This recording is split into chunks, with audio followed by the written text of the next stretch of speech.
कार्रवाई जो है वो बाहर ना ले जाई जाए और उसने जो फैसला कर दिया वो कर दिया।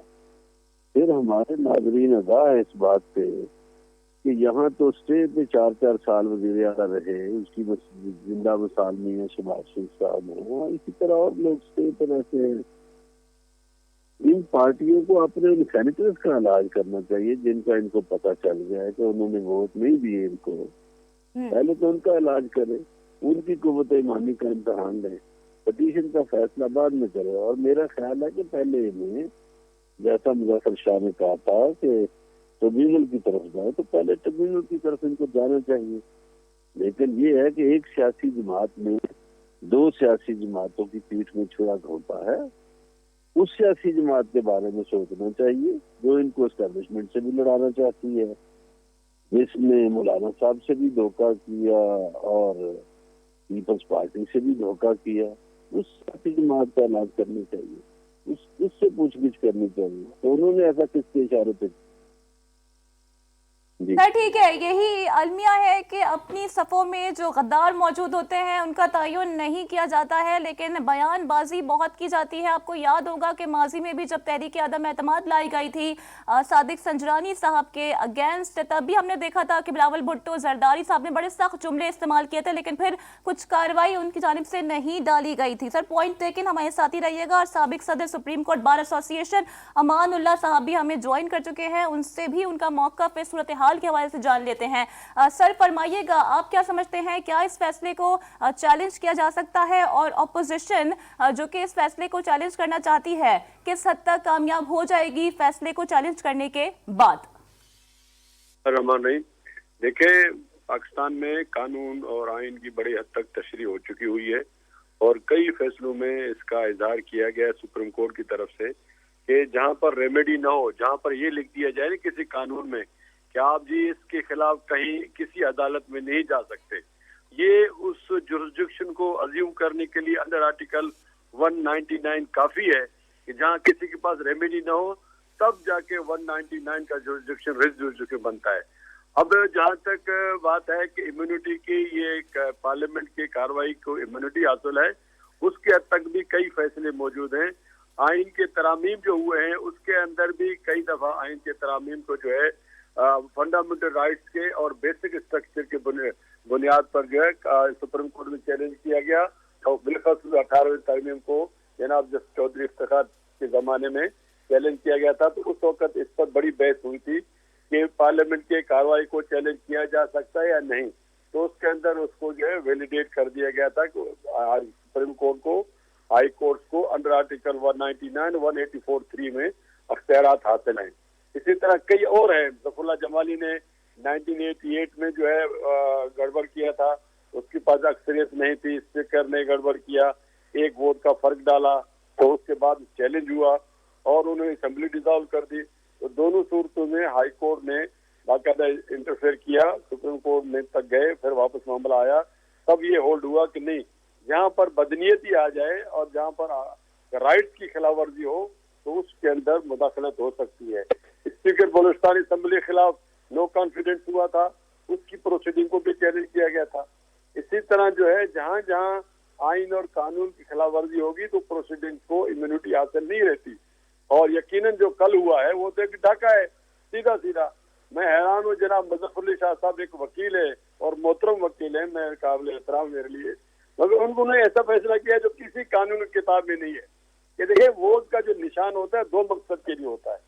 एक तो ये देखा जाता है कि वोटर वोट किसको देना चाहता है, दूसरा ये देखा जाता है कि उसके अंदर जो आर्टिकल 226 है कि वोट बैलेट को फ्री रखा जाए, उसके और जो कल सेनेट में होता रहा साबिक सदर सुप्रीम बार एसोसिएशन के मुताबिक वो एक तरह का डाका है और अपोजिशन भी इसी तरह की बातें करती हुई आ रही है। साबिक secretary election commissioner Kanwar Dilshad साहब भी हमारे साथ मौजूद हैं, उनसे भी मामलात के हवाले से बात कर लेते हैं। सर क्या समझते हैं, अब ये मामला किस जानिब रुख इख्तियार कर सकता है, क्योंकि इलेक्शन कमीशन का तो यहाँ पर अब कोई किरदार नहीं बनता, क्योंकि वो इस मामले में मुदाखलत नहीं कर सकते हैं अगर हम कानूनी पहलू को देखें। तो अब आप क्या समझते हैं कि ट्रिब्यूनल में जाने से क्या कोई फायदा होगा ऑपोजिशन को? असूली तौर पर हमारे दोस्त ने जो अभी तशरीह की है वो और बहुत खूबसूरत आइन और कानून के मुताबिक उन्होंने बात की है। उसमें ज़ाहिर है अब उनकी मौजूदगी से फायदा उठाते हुए मैं चंद अपनी तरफ से मैं ये गुजारिश करूंगा कि इलेक्शन कमीशन ऑफ पाकिस्तान का तो इस इलेक्शन से ताल्लुक ही कोई नहीं है, कि जो सेनेट के अपने कवानीन होते हैं और सेनेट एक्ट की जो सेक्शन 9 है उसके तहत उन्होंने अपने इंतखाबात करवाए हैं। लेकिन बाहर उसमें अबहम बहुत ज्यादा है, जो इंतखाबात वो कराते रहते हैं।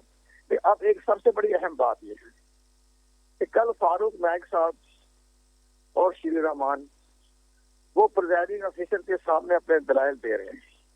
उन्हें बड़ा आसान तरीका ये चाहिए था कहना कि जनाब ऑनरेबल मिस्टर प्रिजाइडिंग ऑफिसर, आप 1997 मार्च 1997 में जब वसीम सज्जाद साहब चौथी मर्तबा चेयरमैन सेनेट मुंतखब हो रहे थे तो उनके 18 वोट मुस्तरद हुए। उस वक्त ऐवान जो था सेनेट का वो 87 अरकान पर मुश्तमिल था, बड़ा 18 मुस्तरद हो गए। लेकिन जब डिप्टी चेयरमैन हमायूं मरी का जब इंतखाब हो रहा था तो नवाब अकबर बुख्ती के दामाद थे, तो उनके भी 18 वोट मुस्तरद हुए। उस वक्त चूंकि चेयरमैन वसीम सज्जाद हालत लेकर अपने वो चेयरमैन बन चुके थे, जबकि प्रिजाइडिंग ऑफिसर उस वक्त के सीनियर तरीन पार्लियामेंटेरियन आजमल खटक थे। अब इन्होंने जब चेयरमैन वसीम सज्जाद साहब मुकर्रर हो गए, मुंतखब हो गए, तो उन्होंने 18 वोट जो मुस्तरद हुए थे उनको दुरुस्त करार दे दिया। सर लेकिन यहाँ पर इलेक्शन कमीशन क्या समझता है, आपकी क्या राय है? क्या बॉक्स के अंदर ही मोहर लगाना लाजिम मलजूम था या फिर नाम के ऊपर भी मोहर लगाई जा सकती थी? क्या आपको याद होगा कल बिलावल भुट्टो जरदारी की जानिब से भी ये कहा गया है कि मैंने जनरल इलेक्शन में अपने नाम के ऊपर मोहर लगाई थी। भाई बिलावल को छोड़े आप, मेरी बात ये सुने, इलेक्शन कमीशन का क्या ताल्लुक है सेनेट के डिप्टी चेयरमैन और चेयरमैन के इंतखाब के बाद? उनके अपने रूल हैं, उनका अपना एक्ट है, तो इलेक्शन कमीशन का रूल एक्ट के साथ उनका नहीं मुकाबला हो सकता ना। तो जनरल इलेक्शन में अगर उन्होंने बिलावल साहब ने की और को दाएं बाएं वोट दे दिया, ऊपर दे दिया, नीचे दे दिया, वो तो फिर इलेक्शन ट्रिब्यूनल का मामला होते हैं, जाए कहाँ कैसे होते हैं। हम ये बात करना चाहते हैं फारूक नाइक साहब से और श्री रहमान से कि जनाब आपने पूरी हवाला दिया प्रिजाइडिंग ऑफिसर को। सर लेकिन यहाँ पर वोट देने की नियत का क्या मामला है? क्या वोट देने की नियत को भी यहाँ पर फौकिया दी जाती है? ये तो सुप्रीम कोर्ट की अपनी रूलिंग होती है, नियत तो अल्लाह जानता है ना, मैं और आप नहीं जानते हैं नियत क्या है। नियत हम जानेंगे, नियत का हाल तो अल्लाह ताला जानता है। अब मैं आपको रूलिंग की बात कर रहा हूँ ना, आप इधर दाएं बाएं ना देखें, आप लोगों को समझाएं कि मैं ये सवाल करता हूँ फारूक नाइक साहब को कि आप जो चेयरमैन सेनेट रहे हैं तो आपने नजर नहीं आ रहा था कि वसीम सज्जाद ने रूलिंग दे दी है कि ये वोट मुस्तरद नहीं हो सकते, तो वो कहते हैं कि आप अभी रिकॉर्ड मंगाए अपने सेनेट सेक्रेटरीट से और वसीम सज्जाद की रूलिंग देखे, तो उसी टाइम पासा पड़ जाता। ये हालात ही ना होते, वो पढ़ते बच्चे वो सारा दिन टीवी में बैठ रहते हैं, रूल पढ़ते नहीं। हम बाहर के लोग हैं, अजनबी हैं हम, हमें तमाम रूल का पता है, एक्ट का पता है कि अभी कहाँ कहाँ क्या क्या फैसले हुए। तो वो अपने चेयरमैन के जमाने के रूलिंग नहीं दे सकते थे और वो दिखा देते। श्री रहमान इतना पढ़ती है, पढ़ी लिखी खातून है, वो अगर कह देती जनाब आप अपने पुराने साबिक चेयरमैन वसीम सज्जाद का 97 का फैसला पढ़ ले तो पैसा पड़ जाता। वो दलाल वो देते और सियासत के तहत अब सुप्रीम कोर्ट पाकिस्तान जो है तो फैसला। ठीक है कुंवर दिलशाद साहब, आपका मौक़िफ़ सामने आ गया, साथ ही रहिएगा। रुक करेंगे एक बार फिर सदर supreme court bar association Amanullah Khan की जानिब। अमानुल्लाह साहब ये बताइएगा कि अब सारी सूरत हाल तो प्रिजाइडिंग ऑफिसर पर आ गई, पूरी पीडीएम ने इल्जामात लगा दिए कि सारी गलतियां प्रिजाइडिंग ऑफिसर की, उन्होंने धांधली की है। ये भी बताइएगा साथ साथ कि क्या जो ऐवान की कार्रवाई थी, ऐवान में जो कल हुआ, उस पर हम कार्रवाई को चैलेंज कर सकते हैं? मैं अर्ज कर रहा हूँ जो कई दफा के मैंने आपको मिसालें दी हैं, कई दफा ऐवान की कार्रवाई चैलेंज हुई है। मैंने अर्ज किया है कि आपका आर्टिकल अपना 13वीं और 14वीं तरमीम जो आइन के अंदर हुए थे वो भी चैलेंज हुए।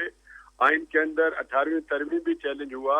जफुल्लाह जमाली का जो इलेक्शन था हाउस में 1988 में वो भी चैलेंज हुआ था उसके अंदर का। सर लेकिन यहाँ पर बस मैं आपकी बात में एक बात ऐड करना चाहूंगी, 2004 का हवाला देना चाहती हूँ, जब उस वक्त के सुप्रीम कोर्ट के जज जस्टिस हमीद डोगर ने रिमार्क्स दिए थे कि बैलेट पेपर की सदाकत का सवाल का फैसला वोटर्स की नीयत का पता लगाने के लिए किया जा सकता है और सिलसिले में मोहर का तरीकेकार मादी है। तो आप तो मुझे सवाल एक करेंगे, मैं उसका जवाब देना, अगला सवाल आप अभी करें उसका बताता हूँ आपको। दो चीजें वोट में अहम है, सुन ले पूरी तरह ताकि दोबारा सवाल न करें। दो चीजें अहम है कि कंवर साहब, दिलशाद साहब बैठे हैं, जब मोहर बॉक्स होता है उसके अंदर 9 खाने होते हैं, अब पता नहीं इसके अंदर कितने खाने हैं। इवन देन आपने उन खानों को भी गिनना है, कौन सा खाना कितने ज्यादा किसकी तरफ गए। इस हद तक एक नंबर 1 कि इंटेंशन का मतलब ये है कि वोटर किसको वोट देना चाहता है, उस खाने से भी पता लगाया जा सकता है। दूसरा ये कि अगर जो खाना जहाँ पर नाम और एक खाली जगह है, ये पूरी लाइन जो है वोट के लिए, अगर कहीं पर भी कोई मोहर लगाता है तो ज्यादा से ज्यादा आप उसको ये कह सकते हैं कि आर्टिकल 226 जो खुफिया रखने की बात है, शायद किसी ने अपने वोट को जाहिर करने के लिए कि मैंने फलाने को वोट दिया, बाद में कोई पता चला है, इसलिए अगर किया है तो उसके अंदर। ठीक है सर, पॉइंट टेकिंग। साबिक सदर supreme court bar association Amanullah साहब भी हमारे साथ मौजूद थे। इसके अलावा इंतजार हैदरी, सीनियर तजदियाकार मजहर बरलास साहब भी हमारे साथ मौजूद थे, जबकि साबिक secretary election commissioner Kanwar Dilshad साहब भी हमारे पैनल का हिस्सा थे। शुक्रिया आप तमाम अफराद के वक्त के लिए। और अपोजिशन की जानिब से इस फैसले को अब ट्रिब्यूनल में ले जाने का फैसला किया गया है। इस फैसले को चैलेंज किया जाएगा और इस फैसले की जो नज़ीर है वो माजी में भी मिलती है। माजी में भी इस किस्म की कार्रवाइयां डाली गई थी जहां पर वोट मुस्तरद हुए थे और फिर बाद में उन्हें चैलेंज भी किया गया था। आसिफ अली जरदारी का मौलाना फजलुर रहमान के बाद नवाज